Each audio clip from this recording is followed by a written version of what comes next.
Boa noite a todos, a graça e a paz do nosso Senhor Jesus Cristo. Amém? A paz que excede todo entendimento e o favor imerecido de Deus são as bênçãos para aqueles que estão aliançados com o nosso Deus, um Deus sempre fiel, que não muda. A sua aliança conosco é uma aliança fiel, é uma herança eterna. E por isso estamos aqui reunidos. Creio que cada um aqui veio para prestar um culto a Deus. É um culto que lhe agrada. E nós temos visto na exposição de Malaquias o culto que agrada a Deus. Já tivemos 3 exposições sobre esse tema, o culto que agrada a Deus. Hoje, nós vamos falar sobre o casamento que agrada a Deus. Quem é casado aqui, levanta a mão. Olha, quase a grande maioria de casados. Quem aqui é solteiro? É o pessoal mais no fundo, mais no meio. Mas a mensagem é para todos nós. Amém? Os princípios da palavra de Deus, eles não estão presos ao tempo, eles não estão presos ao espaço, eles não estão presos à cultura. O princípio da palavra de Deus, ele está acima da cultura. Ele pode ser aplicado em qualquer contexto, em qualquer lugar do mundo, em qualquer época. Portanto, um livro escrito há 400 anos antes da vinda de Jesus, portanto, 2.400 anos, em média, a cerca, né?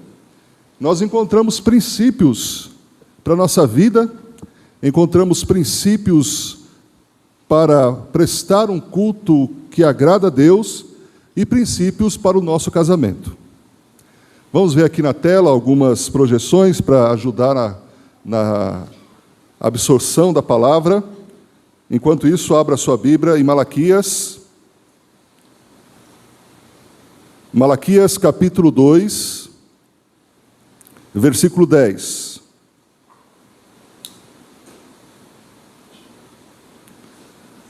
Diz assim um texto da palavra: não temos todos nós o mesmo Pai? Não fomos todos criados pelo mesmo Deus? Por que será que então quebramos a aliança dos nossos pais, dos nossos antepassados, sendo infiéis uns para com os outros? Na sequência do texto, Judá tem sido infiel, versículo 11. Uma coisa repugnante foi cometida em Israel e em Jerusalém. Judá desonrou o santuário que o Senhor ama. Homens casaram-se com mulheres que adoram deuses estranhos. Versículo 12, que o Senhor lance fora das tendas de Jacó o homem que faz isso, seja ele quem for, mesmo que esteja trazendo ofertas ao Senhor dos exércitos. Versículo 13, a outra coisa que vocês fazem, enchem de lágrimas o altar do Senhor, choram e gemem, porque Ele já não dá atenção às suas ofertas, nem aceita com prazer. Versículo 14, e vocês ainda perguntam, por quê? É porque o Senhor é testemunha entre você e a mulher da sua mocidade, pois você não cumpriu a sua promessa de fidelidade, embora ela fosse a sua companheira, a mulher do seu acordo matrimonial. Amém? Que o Senhor abençoe a sua palavra em nossos corações. O dirigente do culto, o irmão Mene, Alessandro, já orou por esse momento. Confiamos na oração dele e dos irmãos para essa hora. Queridos, Malaquias, ele está num contexto, um contexto no qual é o último livro do Antigo Testamento.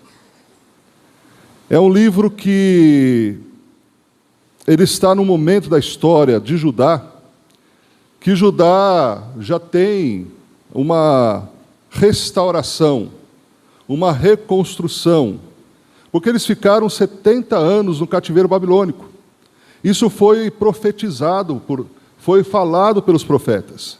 Então, dos 17 profetas desse último segmento literário das Escrituras, os 17 profetas, 11 deles são antes da destruição da Samaria, Reino do Norte, em 722 a.C.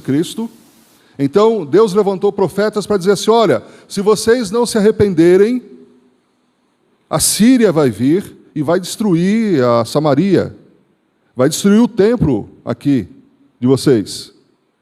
E eles não seguiram a voz profética. E aí então o rei da Síria invadiu a Samaria e destruiu Samaria. Depois Deus levantou outros profetas para dizer para o reino do sul, capital de Jerusalém, olha, se vocês não se arrependerem do que vocês estão fazendo, da idolatria em seus corações, das abominações que vocês estão fazendo, e a gente pensa assim, mas Deus foi tão duro com eles. A história, as páginas aqui do Antigo Testamento mostram as coisas abomináveis que eles estavam fazendo, ao ponto de dedicar seus filhos ao deus Moloque. Era um deus que tinha os braços abertos e em chamas. Eles colocavam os filhos vivos para serem queimados por esse deus. O povo de Israel, o povo de Judá. Atrocidades, injustiça, corrupção, tudo isso no meio do povo de Deus. E ainda se dizendo santinhos, adoradores de Deus. E Deus então levanta profetas para dizer, isso eu não recebo. O templo de Jerusalém, o templo construído por Salomão, era algo extraordinário. A quantidade de riqueza concentrada. Chegou um ponto que Davi falou assim, não precisa mais trazer, já é o suficiente. Madeira da melhor qualidade, pedras preciosas, os orífices, os construtores, os arquitetos foram ungidos por Deus para fazer tudo de grande excelência. Mas, irmãos, não adianta um templo suntuoso, um templo luxuoso, aonde os seus adoradores não têm vida e não têm comunhão com Deus e não estão nem aí com a aliança com Deus. Então, Nabucodonosor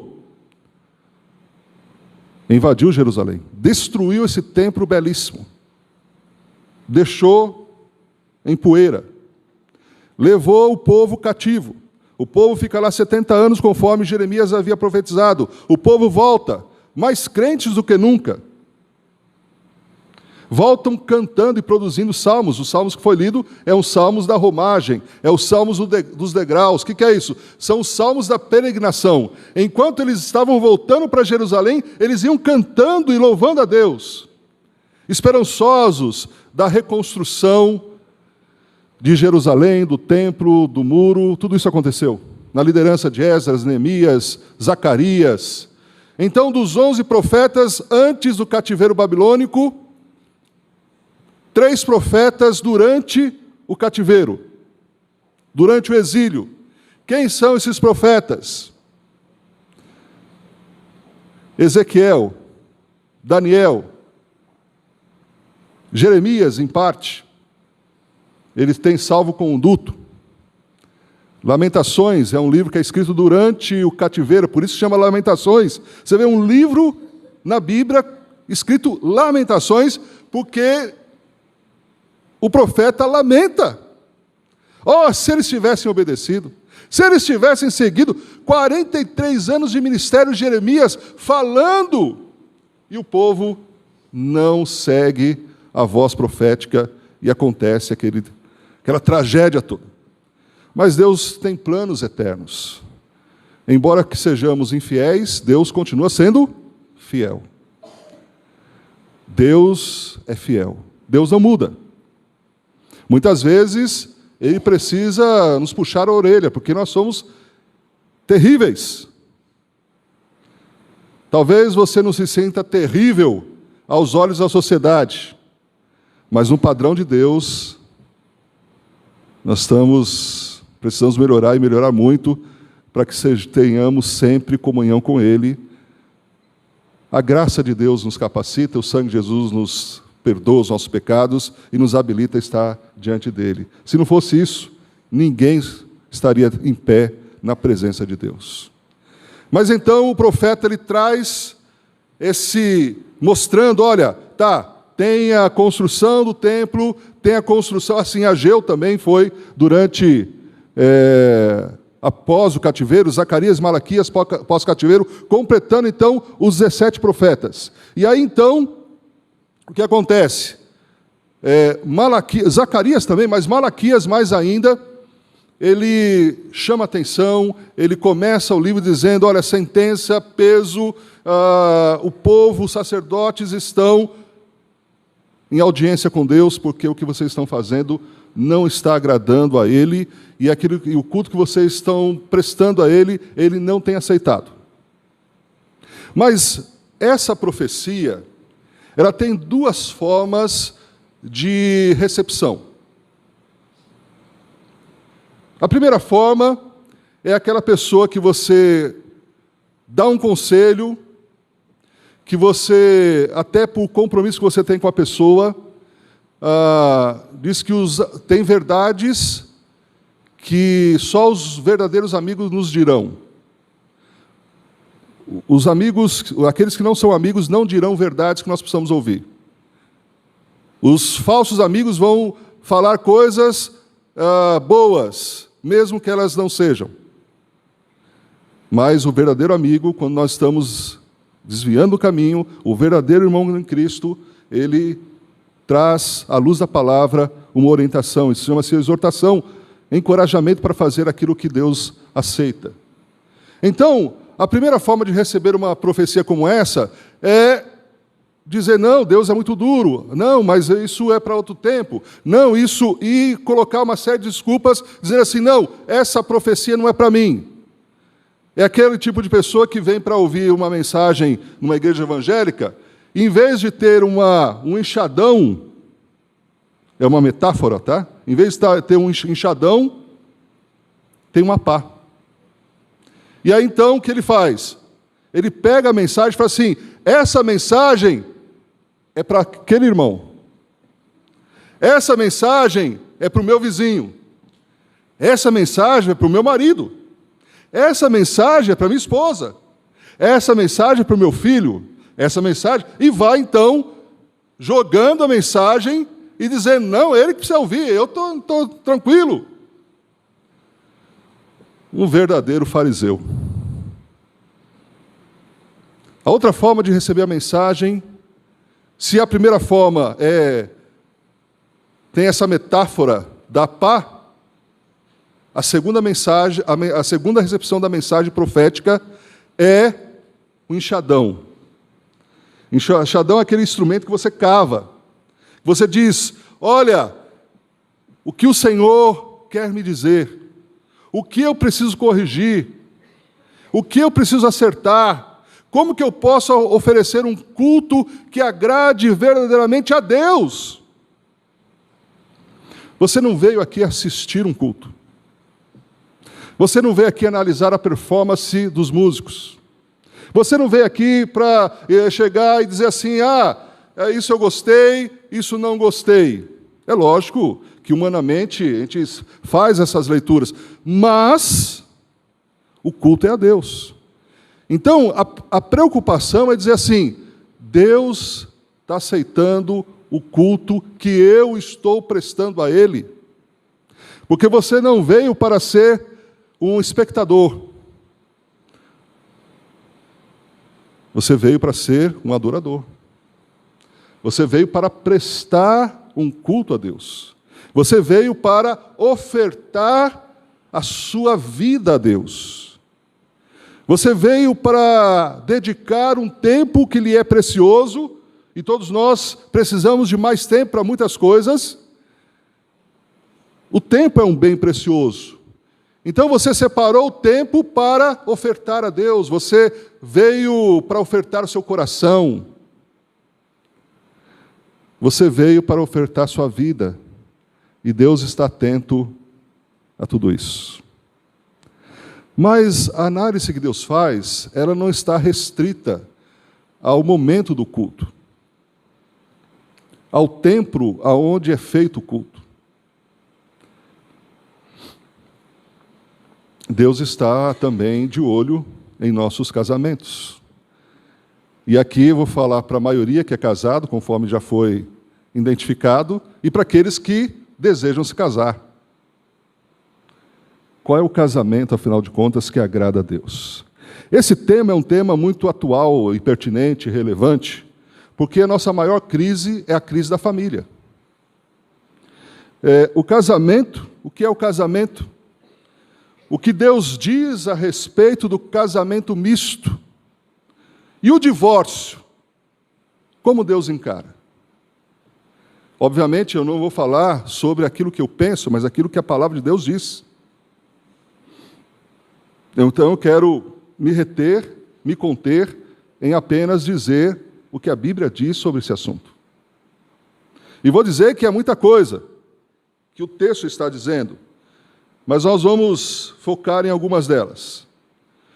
Quando os sacerdotes deixaram de ensinar, tudo começa aí. Os sacerdotes deixaram de ensinar a palavra de Deus, o povo se corrompeu. Porque aonde não há profecia, o povo se corrompe. As práticas erradas são frutos de ideologias erradas. É impressionante como as escolas estão bombardeando os nossos filhos com ideologias erradas. E não é de agora. Isso é uma articulação de muitos anos atrás. Uma agenda. Isso acontece, não é só nas universidades, nos cursos de graduação, pós-graduação, mestrado, doutorado ou pós-doutorado. Isso é desde o ensino fundamental. Então, as ideologias erradas, elas vão produzir práticas erradas. Essas ideologias e práticas erradas vão influenciar a família, vão influenciar o casamento. As famílias, por sua vez, vão influenciar as igrejas. E as igrejas vão deixar de sinalizar o reino de Deus no mundo.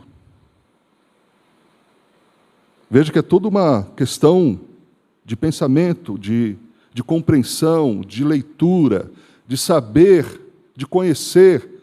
É por isso que é tão importante o estudo da palavra de Deus, porque só o estudo e leitura da palavra de Deus lava a nossa mente dessas ideologias que nós recebemos a todo tempo.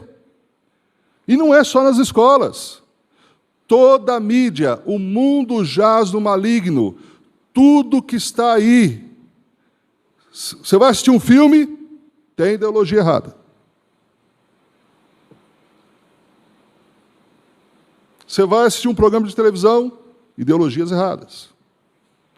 Isso cada vez mais intencional e descarado. Antigamente não. Antigamente tinha determinados horários. Agora não, agora em qualquer a rede social, a internet.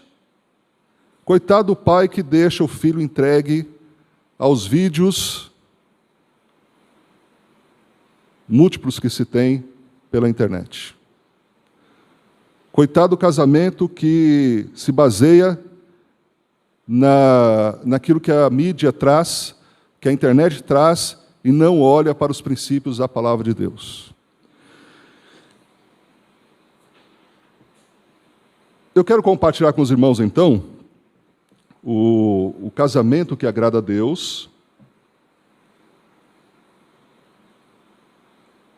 é fiel à aliança. O casamento que agrada a Deus é fiel à aliança. Aliança com Deus. A pergunta, irmãos, aqui quando se fala de casamento, a pergunta não é por quê. Nem para quê. Tem situações que, lógico, nós perguntamos o porquê. Tem muitas situações que nós devemos perguntar para quê. E tem outras situações relacionadas à aliança com Deus que nós devemos perguntar para quem. Então, o casamento que agrada a Deus é o casamento que é fiel à aliança com Ele. E um casamento fiel à aliança com Ele é um casamento com o povo de Deus, entre o povo de Deus. Isso está muito bem patenteado no Antigo Testamento e no Novo Testamento. E existem muitas razões por isso.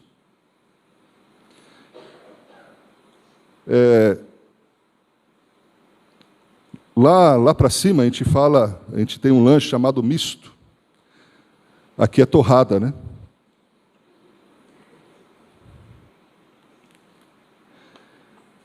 Lá tem assim, o misto quente e o misto frio.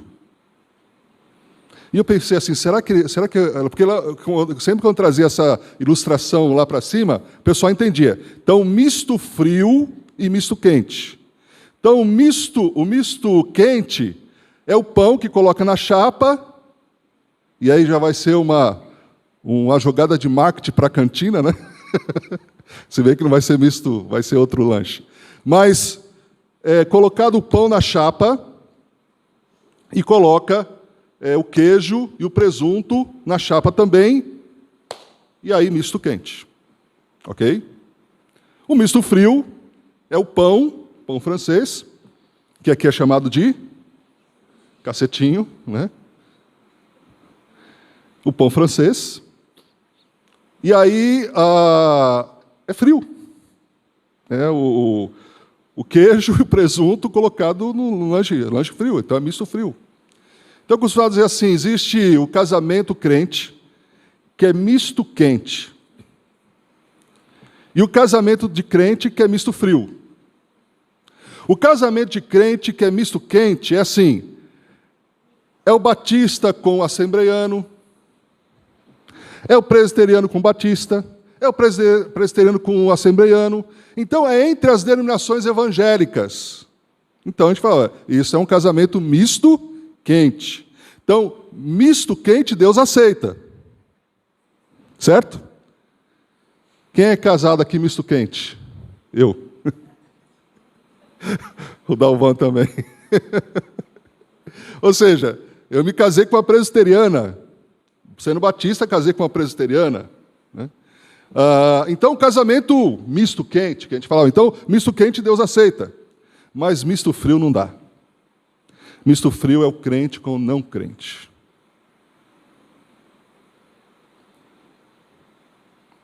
Por várias razões. Em primeiro lugar, o casamento misto frio é uma deslealdade à paternidade de Deus. Veja aí o versículo 10, que diz, 2:10, não temos todos nós o mesmo Pai? Não fomos todos criados pelo mesmo Deus? Como será que então quebramos a aliança dos nossos antepassados, sendo infiéis uns com os outros? O que ele está falando? Está falando do casamento misto frio. É o judeu casando, e a questão aqui, irmãos, não é uma questão racial, interracial. É uma questão religiosa. Porque o texto vai dizer o seguinte, olha lá, versículo 11. Judá tem sido infiel. Uma coisa repugnante foi cometida em Israel e em Jerusalém. Judá desonrou o santuário que o Senhor ama. Como? Homens casaram-se com mulheres que adoram deuses estranhos. Essa mistura não é boa na família. Essa mistura não é boa no lar. Você pode dizer assim, pastor, mas eu conheço alguém que casou com um não crente e esse crente se converteu. Ou talvez, uma vez estava pregando sobre essa questão, e uma irmã falou assim, pastor, olha, depois em particular, Meu marido não era crente, eu comecei a namorar, e depois nos casamos, ele se tornou crente. E eu falei, minha irmã, para um caso que você me apresenta, eu te apresento 10 que não deram certo. Deus foi misericordioso com você. Lógico, nós não estamos falando do tempo da ignorância. Nós estamos falando pós-conversão. Uma vez que você se tornou povo de Deus, e já fica um alerta aí para os jovens. Alerta da palavra de Deus, princípio da palavra de Deus. Jovem crente tem que se relacionar com jovem crente. Esses dias atrás, foi sábado retrasado, né? Teve o Extreme, né? O Extreme. É uma reunião dos jovens, vários jovens da Pioneira, lá em Erechim.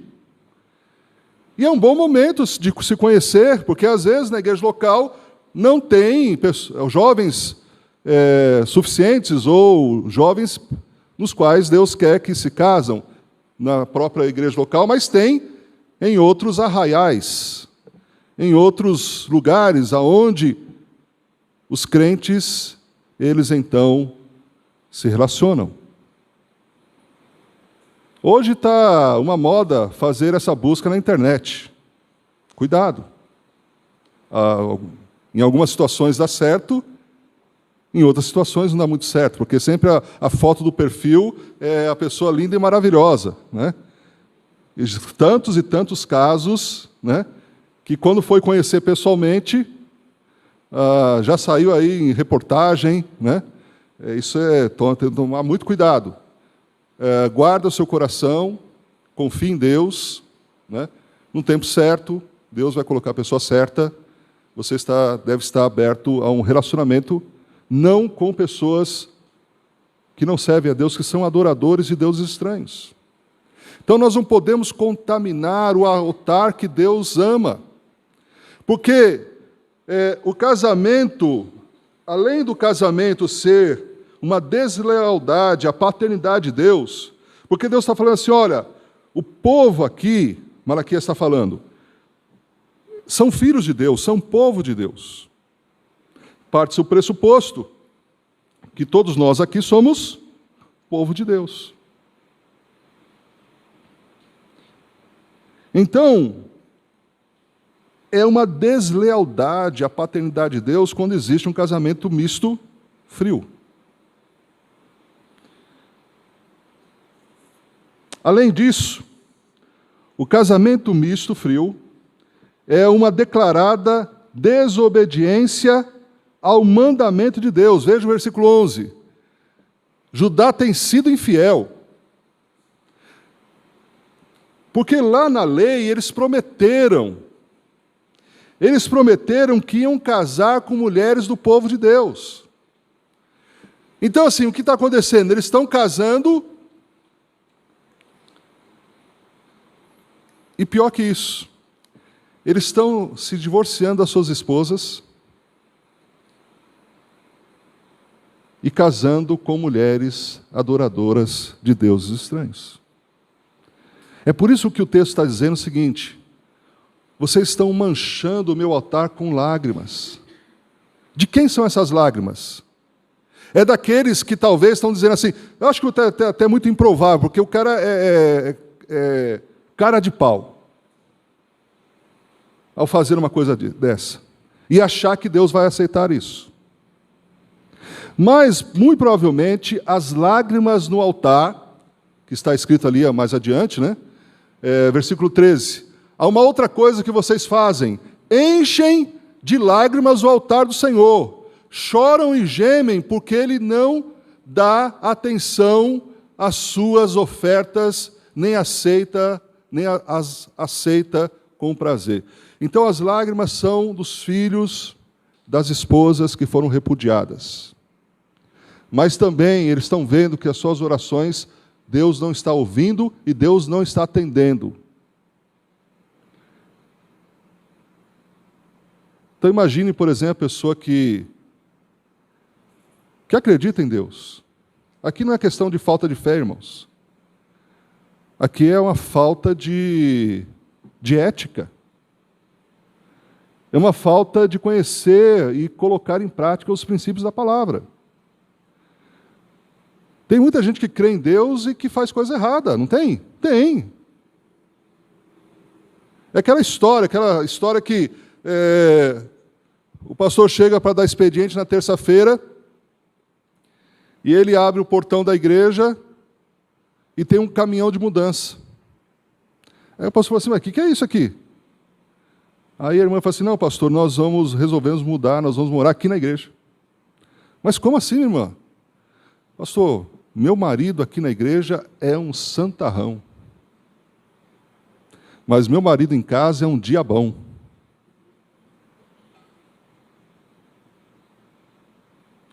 E aí pensa assim que Deus vai aceitar uma adoração de um sujeito como esse. Não vai. Não vai, o texto está dizendo que não vai. E, aliás, vai ser expulso das tendas de Jacó. Então, eles quebraram a aliança, casamento misto. Nós temos vários textos. Abra sua Bíblia em 2 Coríntios, capítulo 6. Para ver como que o Novo Testamento lança à luz e confirma esse princípio. 2 Coríntios, capítulo 6, versículo 14 a 17. Diz assim o texto da palavra de Deus. Não vos prendais a um jugo desigual. Já está até lá na tela, os irmãos são... O menino está ali rápido, hein? Ok, quem quiser ler na tela também pode. Não se ponham em jugo desigual com descrentes, pois que têm em comum a justiça e a maldade. Ou que comunhão pode ter a luz com as trevas? Que harmonia entre Cristo e Belial? Que há de comum entre crente e o não crente? Que acordo há entre o templo de Deus e os ídolos? Pois somos santuários do Deus vivo. Como disse Deus, habitarei com eles e entre eles andarei. Serei o seu Deus e eles serão o meu povo. Portanto, saiam do meio deles, separem-se, diz o Senhor. Não toquem em coisas impuras e eu os receberei. 25% do Novo Testamento é citação do Antigo Testamento. Então, o Novo Testamento é assim, 25% citação do Antigo Testamento. Então, é a base histórica, dentro da revelação progressiva que o Novo Testamento traz como princípios. Como disse, o princípio ele está além do tempo, além do espaço, além da cultura. O princípio bíblico. Também, ali nós vemos que o Novo Testamento, se 25% é Antigo Testamento, 25% é o que vai acontecer. Escatologia. Fala sobre a volta de Jesus. E alguém me perguntou assim, mas o que acontece no meio entre os 25% do passado e 25% futuro? É o que a revelação do Novo Testamento traz. A obra de Cristo, a pessoa de Cristo, então ligando o Antigo Testamento e projetando para a volta e a concretude do reino de Deus. Também, irmãos, o casamento misto frio é um alvo certo da justiça, do juízo de Deus. Voltando lá ao texto original que nós estamos expondo, que o Senhor lance fora das tendas de Jacó o homem que faz isso, seja ele quem for. Pode ser o sumo sacerdote. Não tem essa do pastor, que o pastor é... Não. Se pisar na bola, aos olhos de Deus, vai ser disciplinado pelo próprio Deus. Não tem conversa. Não tem essa, queridinho de Deus. Não, se pisar na bola, Davi pisou na bola e teve consequências. Davi não é o exemplo de família para ninguém. Davi não é exemplo de pai para ninguém. Davi não é exemplo de marido para ninguém. Talvez o exemplo de Davi é o adolescente que ainda tem pureza no coração e fé suficiente para derrotar o gigante. Mas depois que cresce, se desenvolve, se torna rei, teve algumas batalhas, Deus não permitiu que Davi construísse o templo, lembra-se? Deus não permitiu, quem construiu o templo foi o filho Salomão. A segunda prova, irmãos, de que um casamento ele está dentro da aliança, nós vamos ver na tela seguinte. Compromisso. Nós cantamos Deus de aliança. Nós temos um compromisso com a aliança de Deus. A aliança significa testamento, pacto, acordo. Então nós vamos ter compromisso, em primeiro lugar, com Deus, com a palavra de Deus. Uma vez que nós assumimos um compromisso com uma pessoa, nós precisamos ser fiéis ao compromisso que nós fizemos com a pessoa. Se nós chegamos diante de Deus e assumimos um compromisso com o nosso cônjuge, Deus foi testemunha. Ah, mas eu não casei numa igreja batista. Ah, eu não casei numa igreja evangélica. Não importa, Deus estava presente. Em todo casamento, Deus se faz presente. Então, não tem essa, não casei no Senhor. Casou, porque Deus estava presente, porque a instituição do casamento foi criada por Deus. E Deus zela, se nós dermos espaço para que a palavra de Deus adentre nossos lares, nós teremos tudo que é suficiente em termos de orientação para termos um casamento abençoado. Nós lemos aqui, foi lido aqui no início, né? Se o Senhor não edificar a casa, em vão trabalham os que a edificam. Se o Senhor não guardar a cidade, em vão vigia a sentinela. Inútil vos será dormir tarde, acordar de madrugada, comer o pão de dores, o Senhor dá aos seus amados enquanto dormem. Os filhos são como flechas na aljava do valente. Bem-aventurado o homem que enche a sua aljava, porque quando ele for questionado à porta, os filhos o defenderão. Interessante, um salmo entra como parte da Bíblia falando sobre a família. O mês de maio nós estamos separando para ser o mês da família. Vai ter as aulas da Escola Bíblica Dominical, as músicas, as pregações voltadas a esse universo tão importante que Deus valoriza, que Deus torce, que Deus quer que seu casamento dê certo. Que seu casamento seja abençoado, que sua família seja abençoada. Todo o restante da sociedade está conspirando contra a família. Todas essas ideologias de gênero é um ataque frontal à família. Não tenham dúvida disso. Então, nós precisamos nos brindar, irmãos. As famílias dessa igreja precisam ter conteúdo da palavra para poder resistir o dia mau. Há dias maus no casamento? Sim. Existe casal sem crise? Não. A questão não é a crise, a questão é como se resolve a crise. A questão não são os probleminhas pequenos, o problema é a acumulação dos probleminhas pequenos. E assim vai. Eles foram, então, sem compromisso. Num primeiro momento, interessante como acontece o casamento, né? Em nossa sociedade, as pessoas, elas têm liberdade. Voluntariamente elas se conhecem, voluntariamente elas namoram, voluntariamente elas têm um noivado, voluntariamente elas projetam para o casamento, fazem planos, sonhos. E é sempre as cerimônias de casamento algo muito bonito, não é? Tem os casamentos assim que é de tirar o chapéu. Tem casamento que a noiva se destaca e tem casamento que o noivo se destaca. Tem casamento que as pessoas investem muito dinheiro.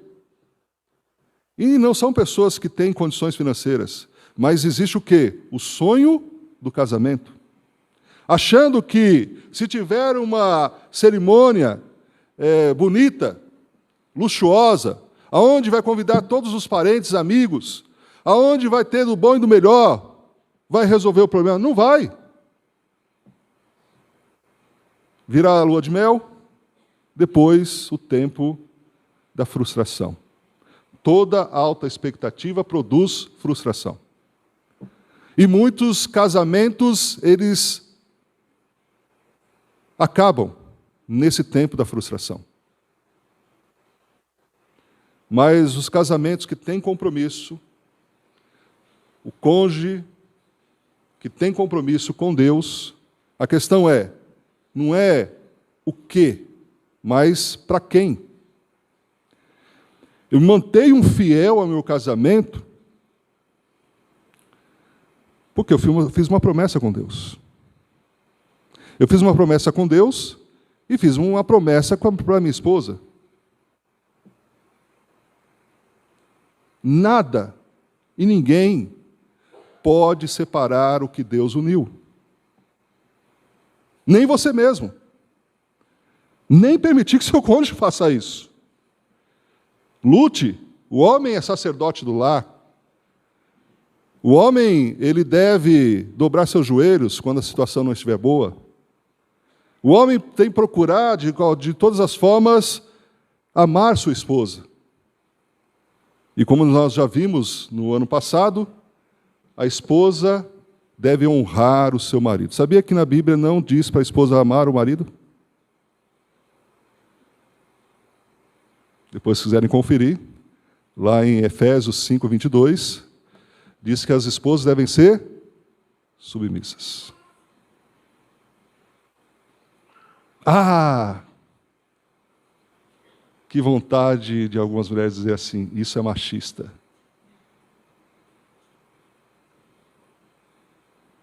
Se a Bíblia não fosse inspirada pelo Espírito Santo, algumas poderiam até se aventurar e dizer que é um texto machista. Mas sabe por que a Bíblia diz que a mulher deve honrar o marido? Porque todo homem tem sede de honra.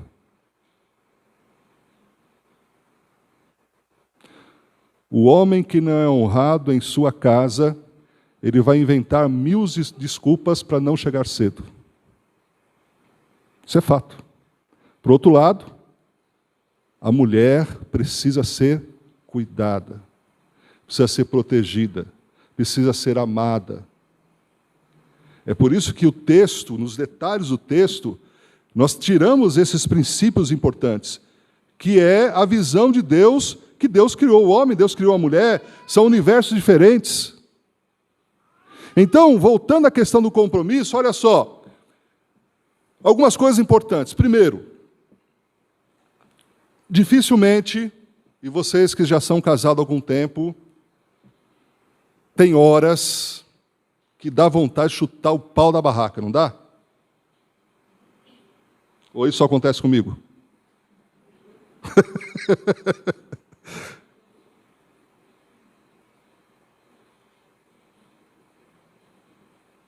Ô, pastor, não seja tão...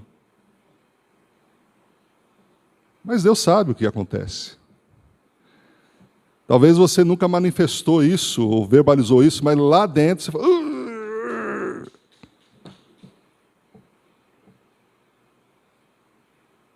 Como se resolve isso, irmãos? O que a Bíblia diz para a gente resolver isso? Perdão terapêutico. Perdão terapêutico é aquele que restaura, que cura, que religa, que deixa no passado. Não é o pseudo perdão, é o perdão que vai esperar um outro momento para o revanche. Sempre quando houver oportunidade, vai trazer o que aconteceu no passado para o presente. Isso não é perdão. Não é que você vai esquecer O perdão não tem nada a ver com a falta de memória. Mas, quando você lembrar, isso não te traz mais dor interior. Isso não te afeta mais. E por isso você consegue continuar um relacionamento. O perdão não é uma opção, o perdão é um mandamento. Segundo lugar, investimento para que no futuro, não tão longe, eu tenha um casamento melhor. Tem muita gente que investe na bolsa, que investe em empresas, que investe no trabalho, que investe na igreja, que investe em todo lugar, mas não investe no casamento.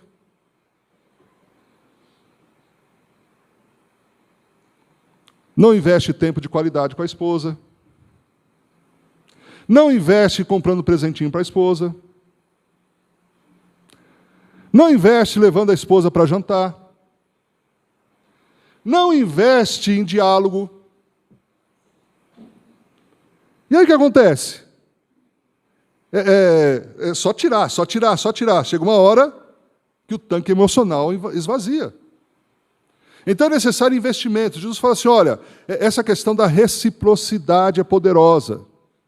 A reciprocidade é assim, é aquilo que você faz para uma pessoa e essa pessoa vai fazer por você. Então Jesus disse assim, se você quer ser amado, amada, ame. Se você quer ser respeitado, respeite. Não se faz o plantio de espinho querendo colher figos. O que se planta, se colhe. Quanto mais coisas ruins nós plantamos, mais coisas ruins nós vamos colher em nosso próprio casamento. Então, o que é mais importante? Você ter razão, sempre, ou você, de vez em quando, não ter razão e dar razão para aquele que talvez não tenha razão na sua razão? Questão de inteligência. Questão de sabedoria. Questão de você entender que você deve investir.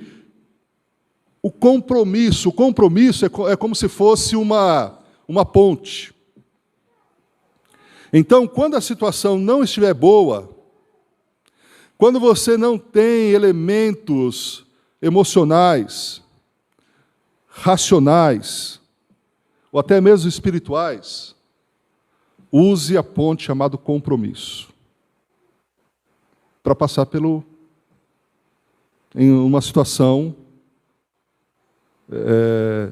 para outra, para atravessar o deserto. Dizer assim, olha, o momento não está bom. O justo viverá pela fé, pela fidelidade a Deus, não por sentimentos. O sentimento, ele pode acontecer e pode não acontecer. Às vezes você vai ter bons sentimentos em relação ao seu cônjuge, e às vezes não. Você não pode ficar refém dos seus sentimentos. Enganoso é o coração do homem. Então, eu tenho um compromisso, eu tenho uma aliança, eu fiz um pacto com Deus. Eu disse que iria amar, respeitar, cuidar na pobreza, na riqueza, na saúde, na doença, até o quê? Até a primeira crise?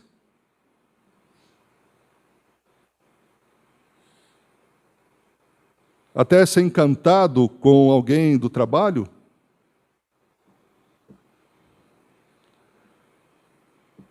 Até que a morte. Um compromisso.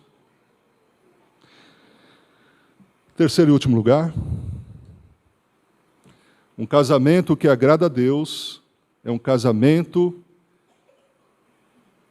fiel à aliança e ele é companheirismo. Veja aí o texto que o texto diz. A mulher da mocidade, lá em Provérbios também vai dizer, fiéis à mulher da mocidade. Ali, ó, lá no final. E vocês ainda perguntam por quê.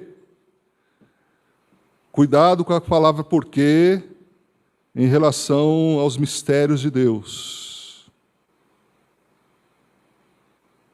A pergunta mais correta é para quê ou para quem? Por quê?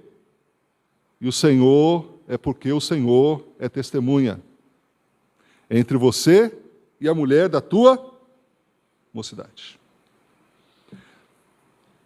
A beleza, a formosura, ela se vai com o tempo. Quem casou só por conta da aparência, precisa então rever seus conceitos, porque nós devemos ser fiéis não à situação, mas ao compromisso que nós fizemos com a mulher da tua mocidade. Quantos aqui casaram jovens?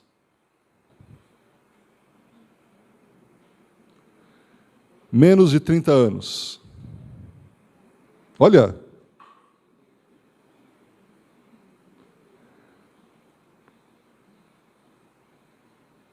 Então, vai chegar, vai passar o tempo. Vão envelhecer juntos. A mulher da tua mocidade. Pois você não cumpriu a sua promessa de fidelidade. Embora ela fosse sua companheira. A mulher do seu acordo matrimonial.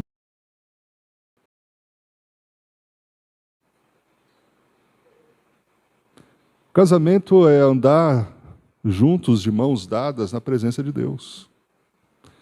É uma parceria. E essa questão de ser companheira, companheiro, é uma questão de convergência. E é uma questão de complementariedade. Não é para ficar disputando quem é melhor que o outro. A mulher querendo vencer no universo masculino. Não. Mulher querendo mandar no marido. O marido não respeitando a mulher, não amando a mulher. Guerra, guerra, guerra, guerra, guerra. Aí um fala alto, outro fala mais alto ainda. Tem que entender que são parceiros. E outra coisa, irmão, sabe qual é a pessoa mais importante na sua família? Não é seu filho. Não é sua filha. Por mais que nós os amamos, mas os filhos, eles crescem, eles se emancipam. E quem fica? O casal. É a síndrome do ninho vazio. Quando um casal, ele dedica tanta atenção para o filho, mas tanta atenção para o filho e para a filha, e coloca o filho no pedestal, e tudo do bom e do melhor, e toda a atenção, melhor comida, melhor coisa, melhor tudo filho, filho, filho, filho, filho, filho, filho. O filho cresce e diz assim: pai e mãe, estou voando. Aí os dois ficam sozinhos, e um olha para a cara do outro e fala assim: quem é você? Que não se conhecem. Não tiveram assim, no mesmo teto, mas não se conhecem. E a síndrome do ninho vazio. Conclusão, irmãos. Vamos lá para a conclusão. Então, recapitulando, o casamento que agrada a Deus é fiel à aliança. Um casamento fiel à aliança com Deus é com o povo de Deus, casamento misto. Misto o quê? Quente. Compromisso. O que mantém casamento é compromisso. E companheirismo. Às vezes a Bíblia fala assim, gente, porque a Bíblia diz assim, se você ama a esposa, e se você ama o marido, você está amando quem? A você mesmo. E ninguém maltrata o seu próprio corpo, só se a pessoa for louca, né? Mas a pessoa vai cuidar do corpo. E está dizendo que o cônjuge é o quê? É a própria pessoa. Se os filhos são parte de nós, a Bíblia diz que o cônjuge somos nós. É um mistério. E aí, então, a conclusão, podemos chegar à seguinte frase: quando um casamento é fiel, aliança com Deus, ele se agrada com o culto, ou seja, se agrada do ofertante e se agrada da oferta do ofertante. E ouve as orações e ele abençoa o seu povo. Amém? Que o Senhor nos abençoe, que possamos pensar, refletir, praticar a palavra, termos casamentos melhores a cada dia, que isso vai ser bênção, orientar os mais jovens, ser exemplo, sim, daqueles que estão olhando para nós. É muito bom ver quando, apesar de tantas conspirações, apesar de tanta coisa, o casal se mantém firme, aliançado. Aliançado com Deus, aliançado um com o outro, não sendo refém das ideologias, mas seguindo os princípios da palavra de Deus. Amém? A sugestão é que você, nesse momento, ore e peça para que Deus abençoe seu casamento. Nós precisamos, a cada dia, melhorar. Então, não existe casamento perfeito, no sentido que não haja brigas, não haja discussões, não haja dissensões, não haja crises. A questão é como lidamos com elas, ok? Enquanto você ora, eu vou chamar a equipe de louvor para a nossa última música. Na sequência, o irmão Oswaldo tem um recado especial para os irmãos.